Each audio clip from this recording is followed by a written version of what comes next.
Bien, muchachos, gracias por la espera. Buenos días a todos de nuevo. Bienvenidos a esta sesión de su clase de física 4, muchachos.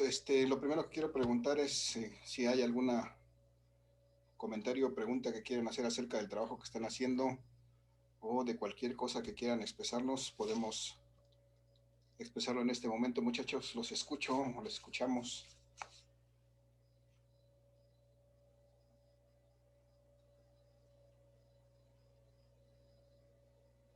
Nadie, muchachos. ¿Alguna duda, pregunta, comentario? Profe, lo de doyo es, nada más es lo de acerca de mí y lo del reglamento. Casi no te escucho, Pedro, si me repites. Que si lo de doyo es solo el reglamento y lo de acerca. Por el momento son las únicas dos actividades que hay ahí, lo del reglamento y esa actividad de hacer academia, de alguna manera para que vieran cómo funcionaba esas herramientas ahí. Son lo que hay hasta el momento. Desde luego después subiremos algunas otras cosas más.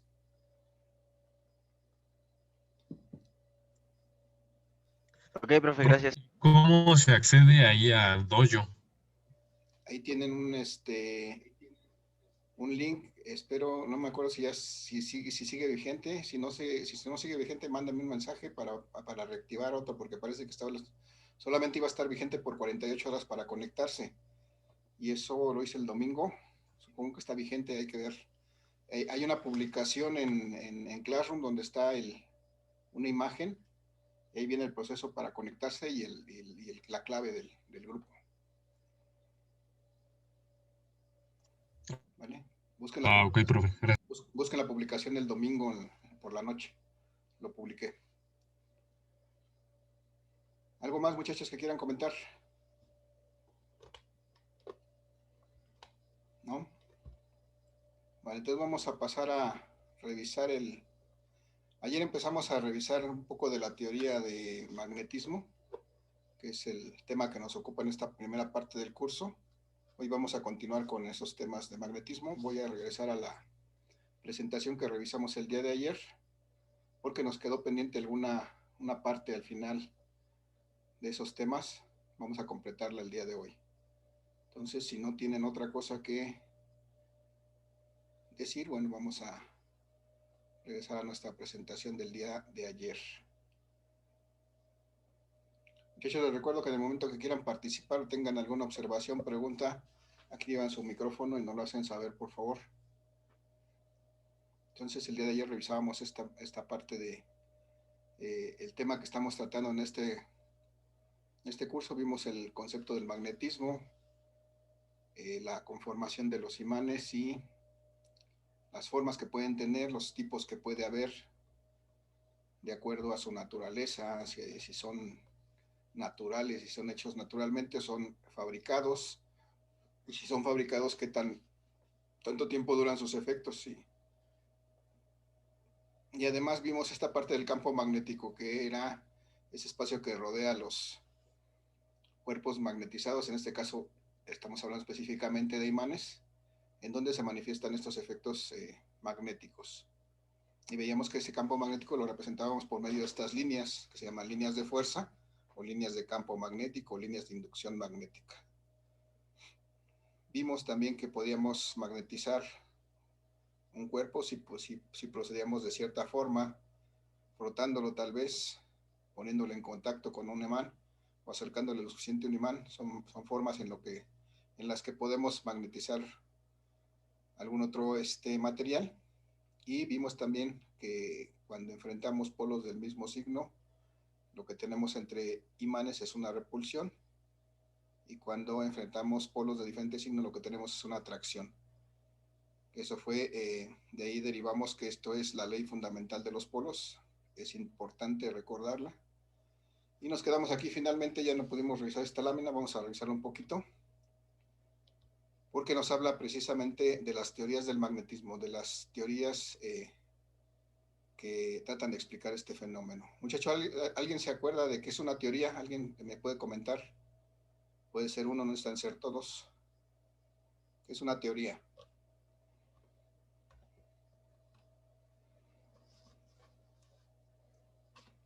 Cualquier idea es importante, interesante, muchachos. No se preocupen si no es la adecuada en este momento.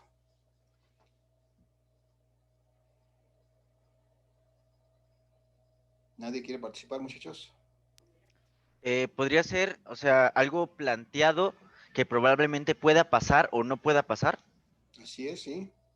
¿Alguna otra idea? Muy bien, Pedro, gracias. ¿Alguna otra idea, muchachos? Es como la conclusión de una investigación que está por concretar. Ok, muy bien, gracias, Danae. Creo que sí. Creo que sí era Danae. No, soy Dara. Ah, ok, es que nada más veo tu apellido. ¿Cuál es tu nombre, me dices?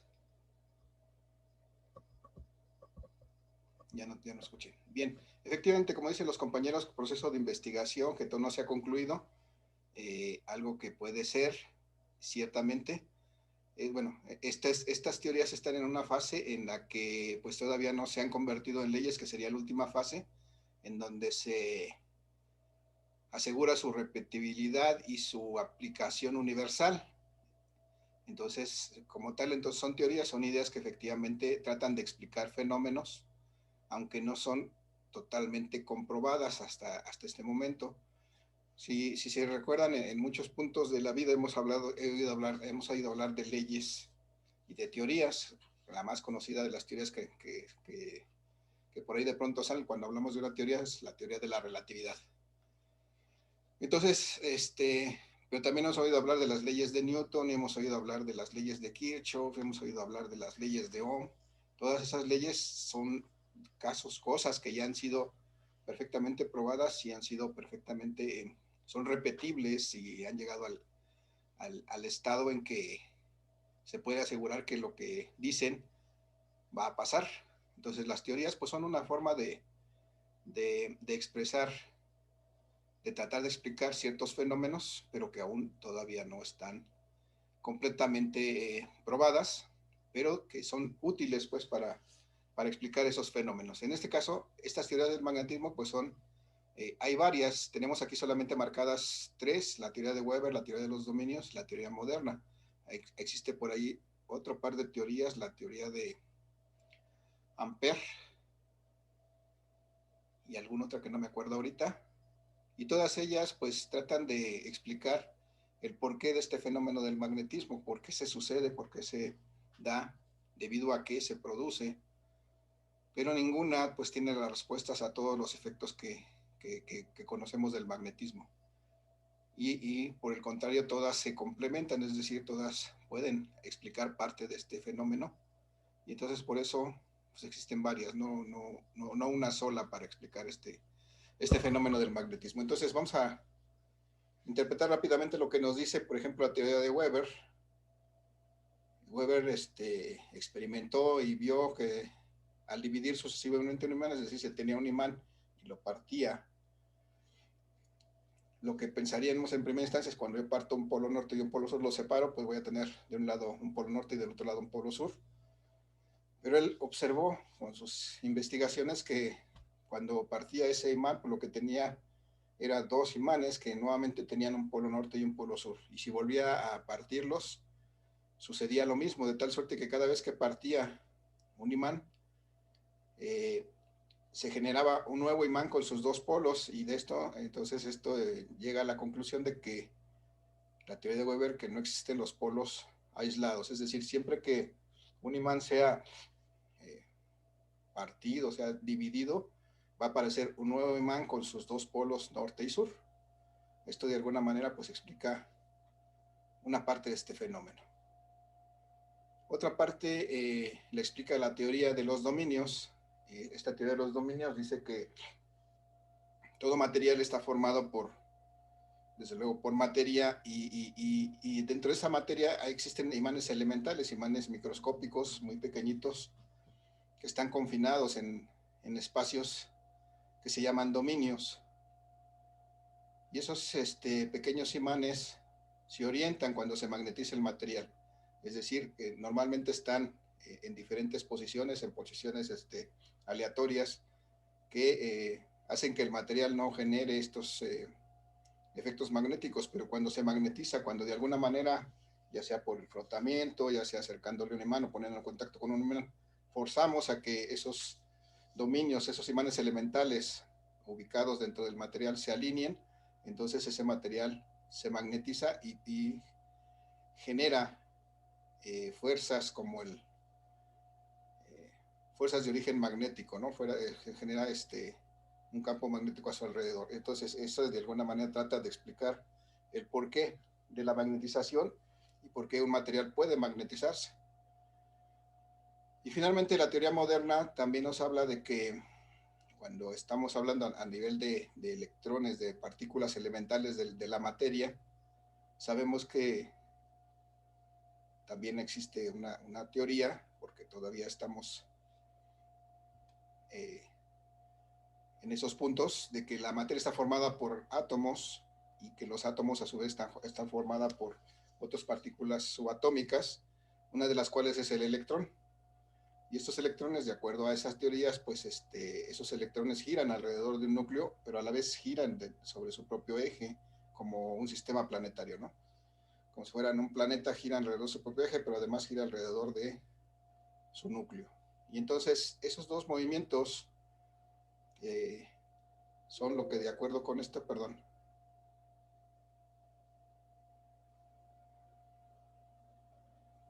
ya se me fue. De acuerdo con esta teoría, esos movimientos del electrón, tanto en su órbita misma como alrededor del núcleo, esos son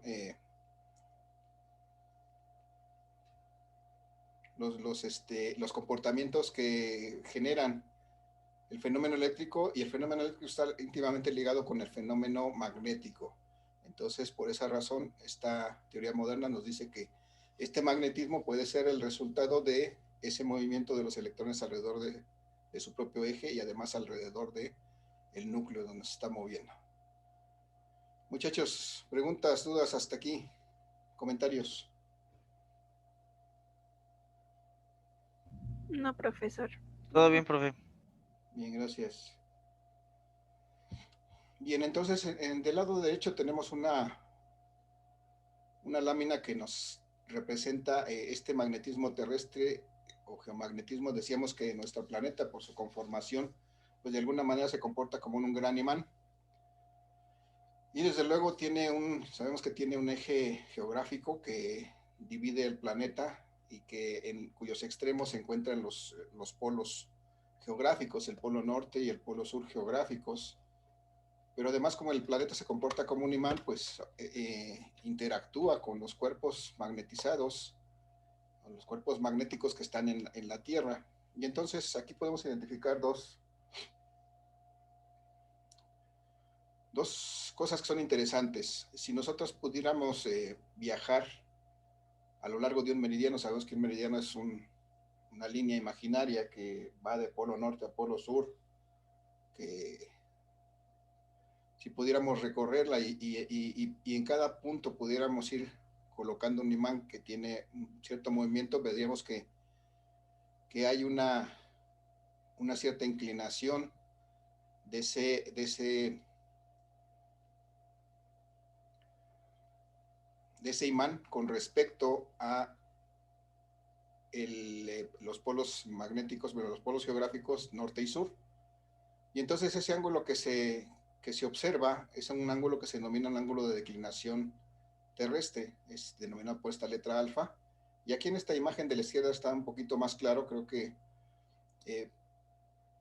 si tenemos aquí en esta imagen del lado izquierdo una brújula, tenemos aquí el norte real geográfico y tenemos aquí el norte magnético, que es el que apunta a una brújula. Entonces la diferencia en ángulo con respecto al norte geográfico y al norte magnético, esa es precisamente este ángulo de declinación terrestre. ¿Sí? Es una desviación que hay con respecto al norte geográfico del norte magnético. Sí tienen una dirección similar, pero no coinciden exactamente el norte geográfico y el norte magnético.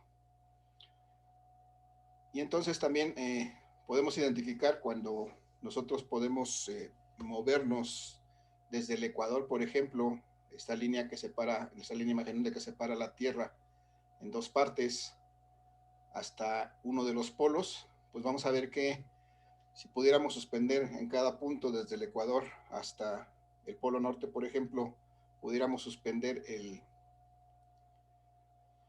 un imán, veríamos que se orientaría de esta manera. Por ejemplo, si lo suspendiéramos en el ecuador, veríamos que el imán estaría vertical, tengo algo aquí para representarlo, estaría, perdón, horizontalmente con respecto a la posición de la Tierra. Entonces, a medida que vamos yendo hacia el polo norte, este imán va cambiando de posición, y cuando llegamos al polo norte, su posición es vertical, perpendicular con respecto a la Tierra, entonces forma un ángulo de 90 grados con respecto a la Tierra. Entonces esto empieza a disminuir a medida que vamos hacia el ecuador, y bueno, es lo que llamamos el ángulo de inclinación magnética, que dice aquí que varía de 0 a 90 grados, dependiendo. Si estamos en el ecuador valdrá 0, si estamos en los polos valdrá 90 grados, es decir, el imán se va a inclinar completamente en el polo para ser perpendicular. Bien, muchachos, con esto hay mucha más información al respecto de esto, solamente una pequeña introducción. Voy a tratar de proporcionar otro material para complementar esto, pero hasta el momento, muchachos, quiero que me comenten si hay alguna duda, pregunta o comentario al respecto de este tema.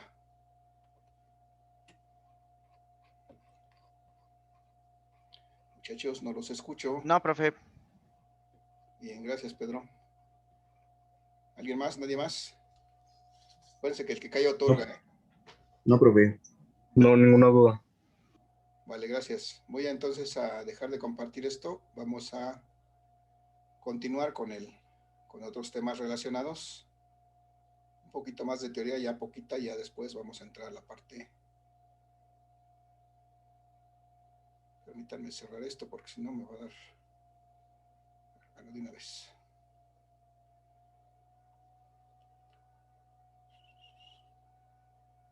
Entonces el día de hoy, muchachos, también vamos a empezar a trabajar con estos siguientes temas que forman parte del tema de magnetismo. Vamos a identificar lo que es el flujo magnético, la densidad de flujo magnético, vamos a hablar de la permeabilidad magnética, la masa magnética, el monopolo magnético y la ley de Coulomb. Todos estos tienen que ver con estos efectos del magnetismo. Vamos a ver hasta dónde podemos cubrir en esta sesión. Les recuerdo que esta es una sesión de dos horas, que realmente vamos a tomar 2 sesiones de 40 minutos. Una vez que agotemos este tiempo de la primera sesión, vamos a la pausa de los 2 minutos y nos reconectamos para una segunda sesión de 40 minutos. ¿Vale? Entonces vamos a ver cosas como esta que tenemos aquí, líneas de fuerza o líneas de campo magnético, que ya las identificamos, que aquí no está marcado, no se sabe de dónde provienen, pero pues de lo que ya sabemos, aquí tendrán que provenir de un polo norte y tendrán que ir hacia un polo sur, porque esa es la dirección de estas líneas. Aquí las podemos ver, bueno, aquí casi no se ven, pero esta sería su dirección, de polo norte a polo sur. Esa es la regla con la que se dibujan estas líneas de fuerza, líneas de campo magnético. Y aquí vemos que atraviesan una superficie. Bueno, vamos a ver cómo se llama esta relación que existe cuando cierta cantidad de líneas de fuerza atraviesan una superficie, que va a ser este parámetro, que ahorita vamos a ver, que se llama densidad de flujo magnético. Bien, sin más, vamos a pasar a la primera lámina. Y vamos a ver aquí nuestra primera definición a este respecto, que se llama el flujo magnético. Y observamos que este flujo magnético, como está aquí representado, pues este flujo magnético se simboliza con esta letra griega que ustedes ya conocen, que se llama Phi. Le hemos usado en algunas otras partes de cursos de física para representar flujos, precisamente flujo eléctrico tal vez en física 3, y a lo mejor en algún otra caso, cantidades que fluyen a través de un cierto espacio, de una cierta área.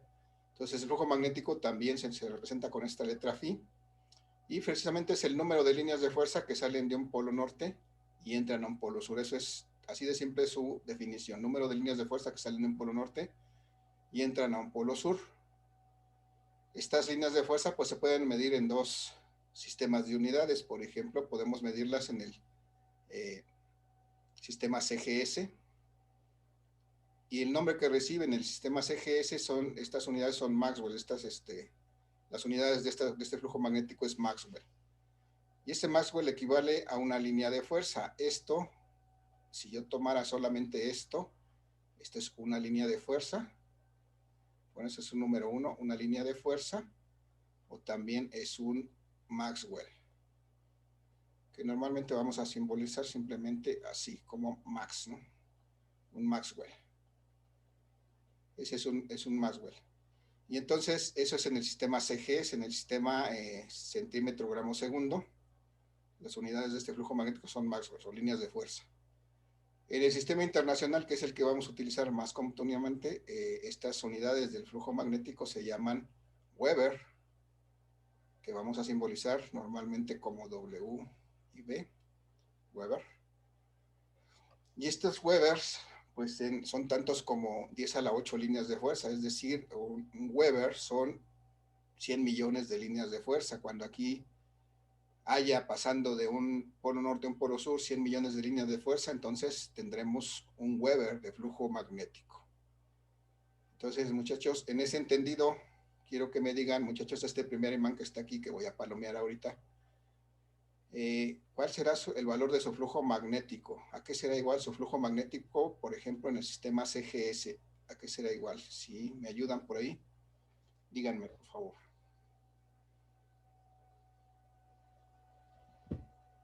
Muchachos. 10 líneas de fuerza, ¿no? Muy bien, 10 líneas de fuerza. Si podemos contar, veríamos que aquí teníamos 1, 2, 3, 4, 5, 6. Y estas que están también acá, aunque no están completas por cuestión de dibujo, pero están realmente cerradas por acá. Las voy a hacer así, aunque realmente deberían estar bien dibujadas, nada más para visualizarlas.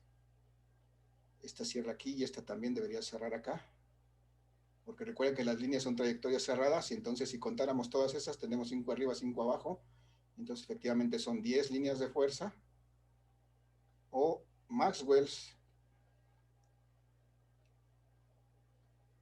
Entonces ese será el valor del flujo que tiene este imán. Pero si quisiera yo, muchachos, expresar este valor de flujo en el sistema internacional, en Webers, ¿cómo podría hacerlo? ¿Qué tendría que hacer?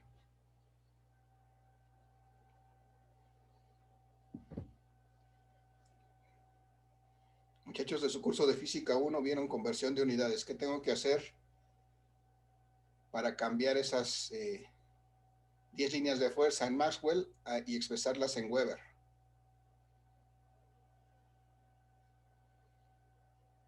¿Alguna idea? Sin miedo, sin pena, muchachos, no tengan miedo de equivocarse, para eso estamos aquí. ¿Podría ser que las convirtieran a Newton? No, ¿verdad? Casi no te escuché, pero si me repites. ¿Que podría ser que cambiaran a Newton? No, ahorita todavía no entramos con Newton. Ahorita nada más Pues sería multiplicar el valor de cuántos Maxwell hay y por cuánto valdría cada Weber. Bueno, no sé si me doy a entender. Sí, está bien. Aquí el punto es, vamos a pasar de Maxwell a Weber, es decir, tenemos que tener un factor de conversión. Ese factor de conversión, de hecho, ya lo tenemos aquí. Aquí ya sabemos que un Weber son 10 a la 8 Maxwell. Entonces, para ser consistentes y tratar de no equivocarnos, vamos a recordar que cuando vimos en Física 1 conversión de unidades, pues lo que tenemos que hacer si queremos convertir 10 Maxwells, por ejemplo, a Webers, tengo que expresar la cantidad que quiero convertir, Maxwells en este caso. Y entonces lo voy a expresar, la voy a multiplicar por un factor de conversión que sea unitario. Es decir, en este paréntesis debo de poner una razón, una relación, una división entre dos valores que tengan el mismo valor. Como yo quiero cambiar los Maxwells, yo quiero expresarlos ahora en Webers, pues tengo que tener necesariamente los Webers en la parte superior. Y en la parte inferior tengo que tener Maxwells para que yo pueda reducir sus unidades y entonces pues pueda cancelar estos Maxwells y el resultado me queda en Webers. Entonces, ¿qué cantidad debo poner arriba y qué cantidad abajo? Si sé que un Weber son 10 a la 8 Maxwells. Arriba 10 a la 8 y abajo 1. A ver, vamos a checar. Aquí así diría que 10 a la 8 Webers son un Maxwell. ¿Y eso es cierto? No. Es al revés, ¿no? Un Weber son 10 a la 8 Maxwells. ¿Sí lo vemos, muchachos? Sí, profe. Entonces, si yo digo que un Weber son 10 a la 8 Maxwells, estoy en lo cierto, y entonces sé que esta es una unidad, no voy a afectar mi cantidad. Y entonces ahora si hago operaciones 10 por 1, me va a quedar 10. Estos Maxwells con estos Maxwells se van a eliminar. Y entonces este 10 a la 8 que estaba en el denominador lo tengo que pasar al numerador. Y entonces me queda 10 por 10 a la menos 8. Cuando lo paso al numerador tengo que cambiarle el signo. Y entonces aquí ya voy a tener el resultado en Webers. Pero esto no está bien escrito porque normalmente debo de escribir una cantidad como esta, que es una cantidad en notación científica como un decimal, un entero, perdón, un punto decimal y sus decimales. Tengo que correr mi punto hacia la izquierda. Y entonces cuando hago eso, voy a obtener que esto va a ser 1 por 10 a la... Era a la menos 8, pero si me recorro un lugar hacia la izquierda, tiene que ser a la menos 7. Webers. Bien. Nos avisó Zoom que nos quedan 10 minutos. Bien, muchachos. Entonces, 10 Maxwell es exactamente 1 por 10 a la menos 7 Webers. Si ustedes hacen esa operación con su calculadora y dividen 10 por 1, o sea, multiplican 10 por 1 a 10 y lo dividen entre 10 a la menos 8, en 10 a la 8, van a obtener 1 por 10 a la menos 7. Si me equivoqué, me dicen, si alguien lo quiere corroborar. No, profe, sí está bien. ¿Está bien? Sí. Bien, gracias. Entonces, vamos a hacer lo mismo con el segundo imán que tenemos del lado derecho. Quiero que me digan cuál es el flujo magnético de este segundo imán expresado en Maxwells.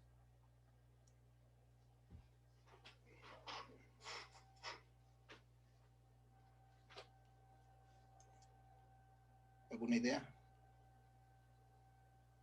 ¿O están contando?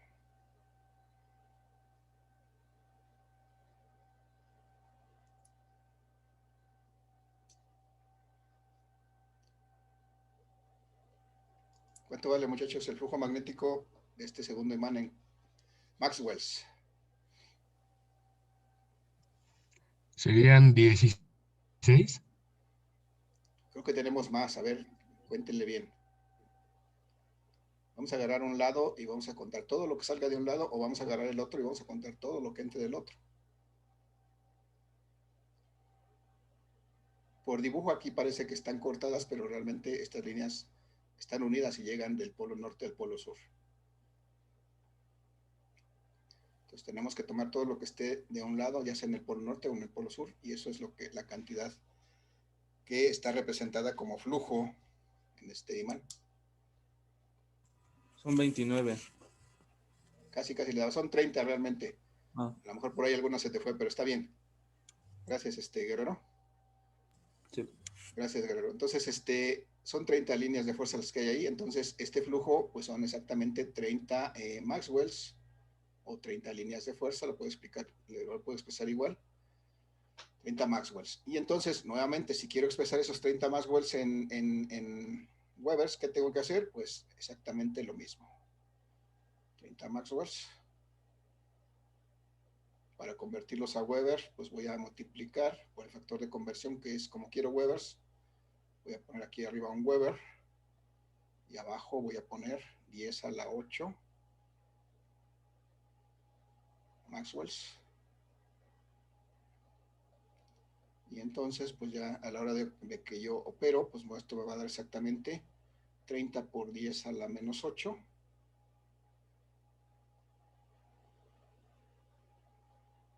Y si lo escribo bien, pues esto va a ser 3 por 10 a la menos 7 Webers. Hasta ahí, muchachos, preguntas, dudas, comentarios. No, profe. Todo ¿Estamos bien, bien? profe. Bien, esto es nada más flujo. Por ahí, después de esta sesión, en tiempo más voy a publicarles una actividad en relación a unos problemitas para poner en práctica esto. Pero vamos a ver que tenemos todavía más cosas. Lo siguiente que vamos a ver es un parámetro que se llama densidad de flujo. ¿Alguien se acuerda de la densidad? ¿Qué es, por ejemplo, la densidad de la densidad en general de una sustancia, por ejemplo? ¿Alguien se acuerda? ¿O qué es la densidad de población? ¿Qué nos refiere la palabra densidad? Sin miedo, muchachos. Cualquier idea es buena. ¿Es la relación entre la masa y el volumen de una sustancia? Para la densidad de una sustancia, entre la relación entre la masa y el volumen, pero a lo mejor como que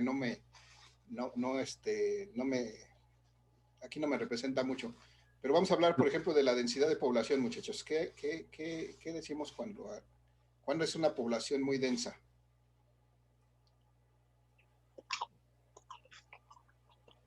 Cuando hay una gran cantidad de personas aglomeradas en cierta ciudad. ¿Ok? Cuando tenemos una cierta cantidad de personas en un cierto territorio, ¿no? Definido.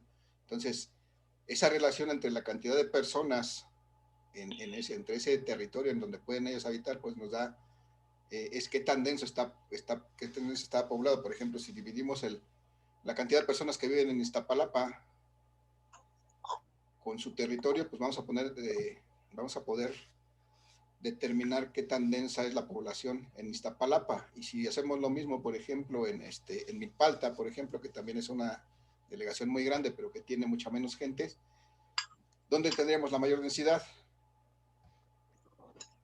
Muchachos. Donde hay más gente, ¿no? Sí, en Iztapalapa se dice, sí, en Iztapalacra, perdón, acá donde nos cuidan los ángeles azules, aquí hay más densidad. Bien, entonces el mismo concepto se aplica aquí al flujo magnético. Podemos determinar una cantidad que se llama la densidad de flujo magnético.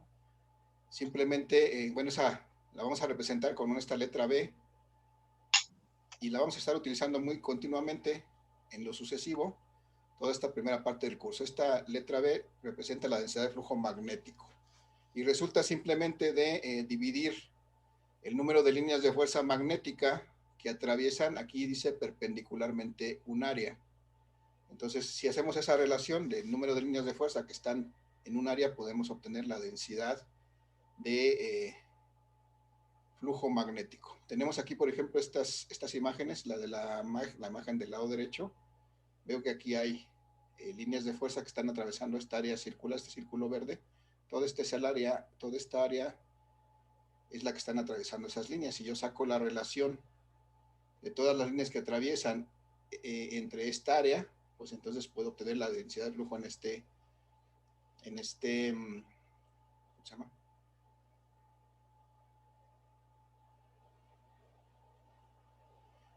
En esta superficie, en esta área.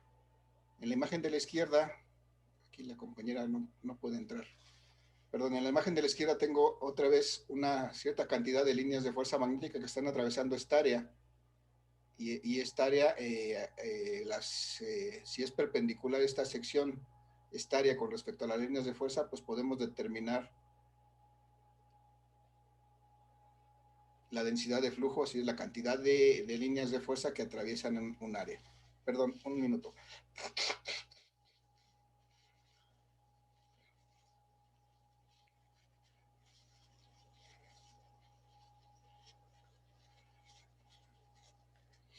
Pero entonces, si tenemos esta situación de que hay perpendicularidad con respecto a las líneas de fuerza y la superficie que atraviesan, entonces yo puedo determinar la densidad de flujo con esta letra B representada, simplemente haciendo la relación entre el flujo magnético, que ya dijimos que es la cantidad de líneas de fuerza que atraviesa, que salen o que pasan de un polo norte en polo sur, entre el área que es atravesada, y a esta área le vamos a decir que es el área normal.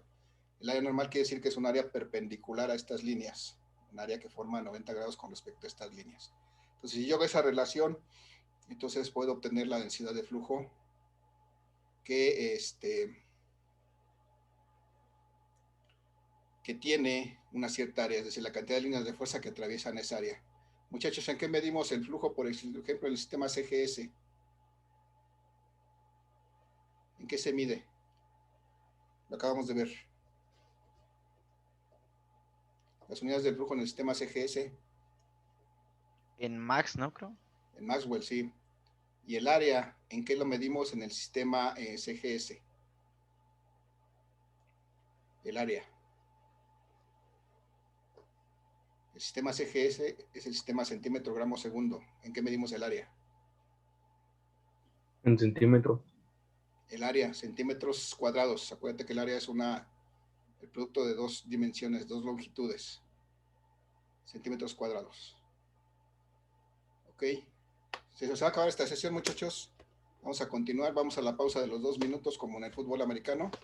Y regresamos después de esos 2 minutos a continuar con este tema, por favor. Los espero. Vale, entonces, nos reconectamos en 2 minutos, por favor. Gracias.